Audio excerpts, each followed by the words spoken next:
उसमें बड़ी इस्लाह की ज़रूरत है, तो वो आके पड़े रहेंगे वहाँ पे फिर जहाँ पे उनको नहीं होना आप चाहिए। कह रहे हैं कि डायरेक्टली फिर उनको बिल्कुल आड़े हाथों हाँ, लिया बिल्कुल, जाएगा, ठीक है ना। बिल्कुल। अच्छा एक चीज़ और, तो ये इमरान खान साहब जो हैं जिनके साथ कल भी हमारा प्रोग्राम हो रहा था 8 बजे का स्लॉट राना साहब का, तो उसमें बहुत सारे लोगों की कॉल्स यही हैं कि Imran Khan is the next leader, कि हम उसकी तरफ जाना चाहते हैं, हम उसको वोट देंगे। देखिए ये एक उसकी जो मैं थोड़ी सी एक बेसिक बात पूछना चाह रही हूँ कि ये मुझे बताएं कि आपको लग रहा है उसकी पेनिट्रेशन ज़्यादा हो गई है, या कि उसने लोगों को सिर्फ थोड़ा सा ये ना कि गुडी गुडी दिखा के तो फिर उसने वही लत्ता मारनी है? इसमें कोई शक नहीं है कि he has come with the force, ठीक है, एक पेनिट्रेशन उसने ज़रूर की है। पेनिट्रेशन क्या है? लेकिन बात यह है कि क्या 18 करोड़ अवाम उनको सपोर्ट करेंगे, इशू ये है, ये तब्दीली है। आपको याद होगा जब भुट्टो साहब मैदान में तशरीफ़ लाए थे और रोटी कपड़ा मकान का नारा दिया, सारे वारे हो गए थे और उन पे। सारे ही स्वेप्ट थी बिल्कुल। तमाम सियासी जमातों का उन्होंने छक्के छुड़ा दिए, दिया पाँचा कर दिया और तमाम मैक्सिमम वोट जो थे उन्होंने हासिल कर लिए। समेटे थे, बिल्कुल समझ ठीक गए है। कि नहीं आप? अब ये इमरान खान जो है ये no it is a force to reckon with. देखें, एक ही में emerge as a strong opposition, अगर इनको 20, 25, 30 सीटें भी मिल जाती हैं, लेकिन ये 10 तरह परवाज जो कर रहे हैं हाँ। उससे उनको सोलो फ्लाइट से कहीं आप लैंड नहीं कर पाएंगे, प्लान नहीं कर पाएंगे। दूसरा, हमारे यहाँ जो वोटिंग पैटर्न है वो बड़ा टोटली डिफरेंट है as compared to other countries. Exactly, ठीक है। यहाँ चौधरीज हैं, सरदार्स हैं, वडेरेज हैं। फिर अब आप कराची का सिनेरियो ले लें, MQM का वोट बैंक कोई तोड़ सकता है? I think just no question.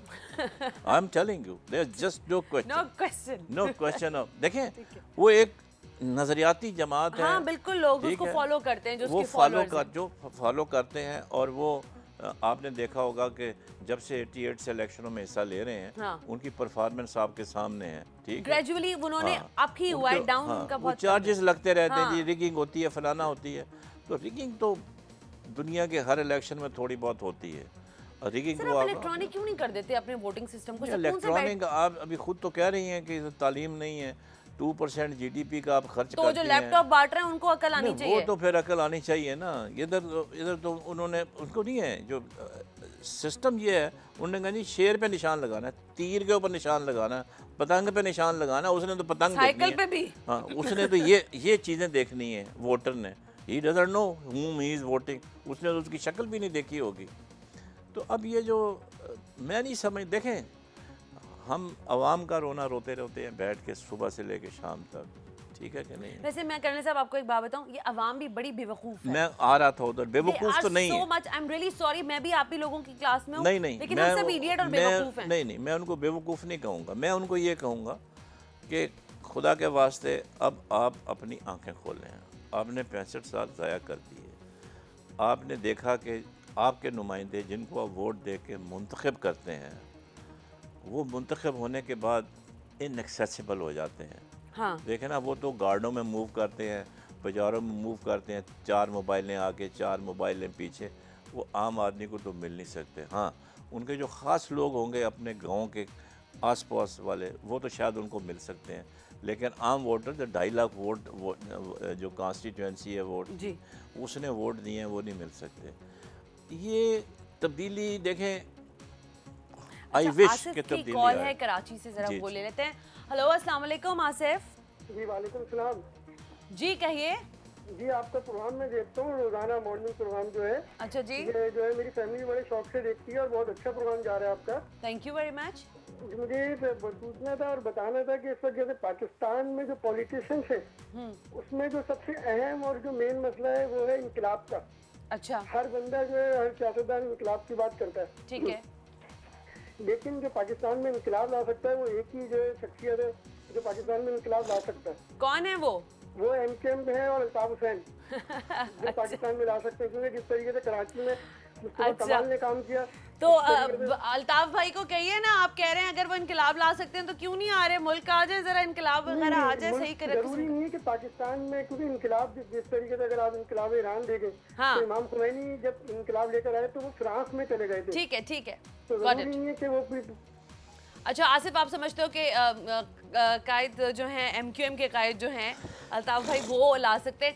ये देखें, ये एक जो आप समझ लें कि लोगों की किसी भी तरह की एफिलिएशंस हो सकती हैं या होप्स हो सकती हैं कि ये आदमी करेगा मेरा ये काम। जो कॉलर थे, जाहिर है इनकी एफिलिएशन है MQM के साथ है and he is hoping for the best. Yes, लेकिन वो पुरानी कारकर्दगी के हवाले से ये बात कर रहे हैं। जैसे मैंने कहा था ना, वोट बैंक जो है वो परफॉर्मेंस पे आपकी मखसूस फिक्स्ड है।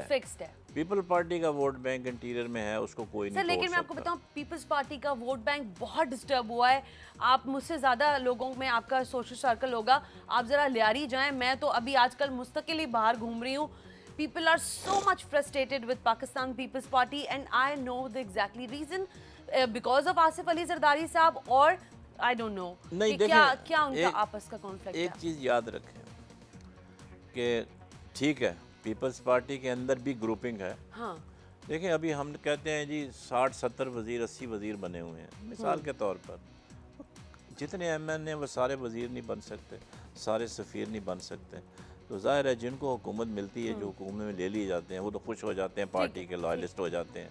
जिनको नहीं मिलती वो थोड़ा नाराज़ हो जाते हैं। बाकी पार्टी के अंदर अप डाउन आता रहता है। देखें, आप पूरे 18 करोड़ अवाम को नौकरियां नहीं दे सकते, but the fact remains that people's party have given jobs to the people. ये उनका मैंडेट होता है, चाहे तनख्वाह देने के लिए पैसे हो या ना हो, मुझे जो अंडरस्टैंडिंग तनख्वाह देने के लिए पैसे हो या ना, उन्होंने नौकरी जरूर देनी है। इस दफ़ा इन्होंने पता है क्या किया है? सबसे बेवकूफ़ी वाला काम जो मुझे लगता है, वैसे ही हम लोग आपस की बात करें तो इसको बुरा मानने की ज़रूरत नहीं है। अगर पाकिस्तान पीपल्स पार्टी के रिप्रेजेंटेटिव देख रहे हो तो आपने बेनज़ीर इनकम सपोर्ट प्रोग्राम शुरू कर दिया। आप उसी पैसे को लोगों की एम्प्लॉयमेंट के ऊपर लगा देते, आप लोगों को फ़कीर बना रहे हैं। इन माई ओपिनियन आपने लोगों को ये कर दिया कि आओ जी मांगो, हम आपको 3000 रुपये दे देंगे या 5000 दे देंगे। सो ये हल नहीं है इस माशरे का। हम तो मना करते हैं कि आप भीख ना दें लोगों को, आप लोगों को काम दें, उनको सिखाएं काम, टेक्निकल एजुकेशन दें ताकि आपके यहाँ टेक्निकल लोग बढ़ें। नहीं, ये जो अच्छा, गुलाम मुस्तफ़ा की कॉल ले लें, कर लें? हाँ, ले लें जी। गुलाम मुस्तफ़ा, अस्सलाम वालेकुम। हाजी साहब, कैसे ठीक हो? हाँ जी, अल्लाह का करम, कहिए।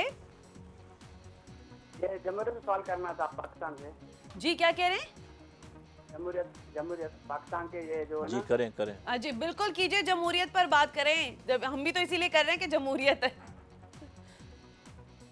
अच्छा, पाकिस्तान के अभी तक ये जो हालात सही नहीं हुए, ये क्यों? यकीन करें, मुझे पता होता ना मैं आपको जरूर बता देती। आप बता दें। वही बात कर रहा हूँ ना, ये जो आते हैं, जो इस सियासत लाते हैं, अपने लिए करते हैं, आवाम के लिए कुछ नहीं करते। हाँ, यही बात है भैया, क्या करें।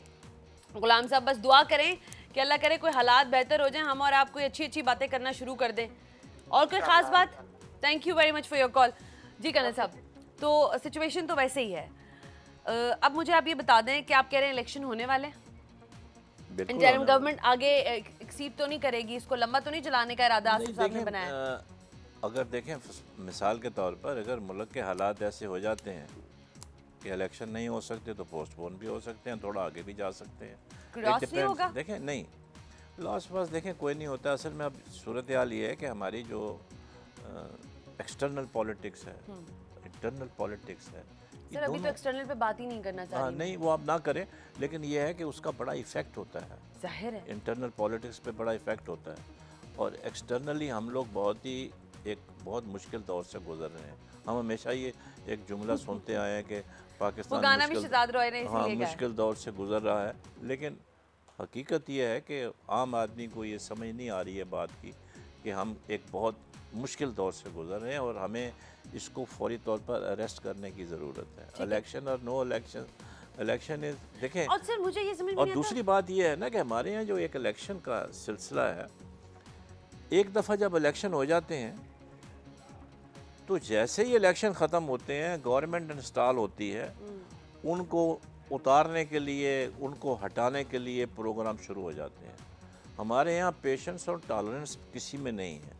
हमारी अपोजिशन जमातें। अच्छा, आपको हमारे यहाँ, क्योंकि टाइम थोड़ा कम रहेगा कर्नल साहब, इसलिए मैं बात कर रही हूँ, आपको कोई नेल्सन मंडेला जैसा लीडर आपको नजर आता है यहाँ पर कि वो है यहाँ पे कहीं किसी? आपने नाम लिया था इमरान खान का। I wish. अच्छा, लेकिन जैसे मैंने पहले कहा, कंडीशन है कि इमरान खान जो है, लाइक माइंडेड पार्टीज जो हैं, देखें सियासत में कोई भी चीज़ मना नहीं होती, मना नहीं होती, अटल नहीं होती। वक्त के साथ Flexibility साथ आती रहती है आपकी फ्लेक्सिबिलिटी से। आती रहती है। इमरान खान को चाहिए कि ऐसी पार्टियां जिनके रूट्स हैं, हाँ। अवाम के अंदर बिल्कुल रूट्स ठीक हैं। रूट्स किस किस के हैं? पीपल्स पार्टी के भी रूट्स हैं, मुस्लिम लीग के भी रूट्स हैं, बिल्कुल ठीक MQM के भी रूट्स हैं, ठीक है, लाइक ANP माइंडेड के भी हैं, ANP सारे के लोगों हैं, के ठीक भी है। आप देखें कि जिनसे आपकी हम अंगी हो सकती है, लेकिन यहाँ तो प्रॉब्लम ये है वो एक दूसरे की शक्ल देखने को रवादार नहीं है। People Imran Khan is totally against Pakistan Muslim League Noon, आपको पता होगा। और अल्टीमेटली रिजल्ट क्या होगा कि जब ये दोनों का क्लैश होगा तो वोट बैंक डिस्ट्रीब्यूट होगा। जब वोट डिस्ट्रीब्यूट होगा तो इसका फ़ायदा किसको पहुंचेगा? इसका फ़ायदा उसको पहुंचेगा जो दूसरे कंटेस्टेंट हैं। It could be Pakistan people's party, it could be PMLQ, it could be any other party, but not these two parties. तो ये इसमें बहुत एक ज़रूरी है। आपने नेल्सन मंडेला की बात की थी, आज उनकी 94th बर्थडे है। एंड आपको पता है 22 साल वो जेल में रहे। वो उस जेल में रहे जहाँ पे उनको बड़ा वो एक किस्म का टॉर्चर कैंप था। जी, बिल्कुल। लेकिन जब कोई बाहर के यूनाइटेड नेशन के विजिट करने आ जाते थे, उधर टीवी सेट फौरन लग जाता था। मैंने इसकी फिल्म देखी, टीवी सेट लग जाता था, बिस्तरा नया आ जाता था, चार बहुत अच्छा ट्रीटमेंट दे रहे हैं। तो वो VIP जेल में नहीं रहे। तो वो मैं समझता हूँ कि उसने एक जिंदा मिसाल कायम की है। आज तक he is worshipped and he is the only head of state who resigned. लोगों ने कहा जी नहीं आप और 5 साल के लिए आए, उसने कहा नहीं मैंने नहीं आना। तो नोबेल प्राइज भी मिला, आपको पता है। बिल्कुल तो अल्लाह करे कि जैसे महातीर मोहम्मद है मलेशिया के, उन्होंने मलेशिया को कहाँ से कहाँ उठा दिया, एक विलेज से एक ग्लोबल पावर बना दिया है। तो अगर वो उस तरह का लीडर अगर पैदा हो रहा है, अगर आ रहा है, उभर रहा है, तो let's hope for the best. ठीक है, thank you very much colonel साहब, बहुत अच्छा लगा आपसे, बड़े अरसे बाद मुलाकात हुई। जैसे मैंने कहा बहुत अच्छी गुफ्तगू रही और आई एम श्योर आपने भी इंजॉय किया होगा बातों को। व्यूअर्स, आप बातें सुन रहे थे, गुफ्तगू सुन रहे थे कर्नल मुख्तार भट्ट साहब की। और मेरी तो कोशिश यही थी कि जो छोटे छोटे क्वेश्चंस आते हैं आप लोगों के, उन्हीं को यहाँ पर मैं उन्हीं पर सवाल करूँ। प्योरली मैंने कोई डेमोक्रेसी या जुडिशरी या फौज के ऊपर बात नहीं की, क्योंकि सीरियस क्वेश्चंस के लिए जो टाइम है वो बड़ा सीरियस होना चाहिए। सुबह सुबह इतनी भारी भारी बातें हजम नहीं होती हैं। सो आप देखते रहिए, यहाँ हम लेते हैं एक ब्रेक के बाद मजीद बात करवाएंगे, आपकी मुलाकात करवाएंगे बल्कि 2 खूबसूरत सी बच्चियों से जो कि एक बहुत अच्छा काम कर रही हैं, और उनसे जानेंगे कि वो और मजीद क्या कुछ करना चाहती हैं आफ्टर दिस ब्रेक।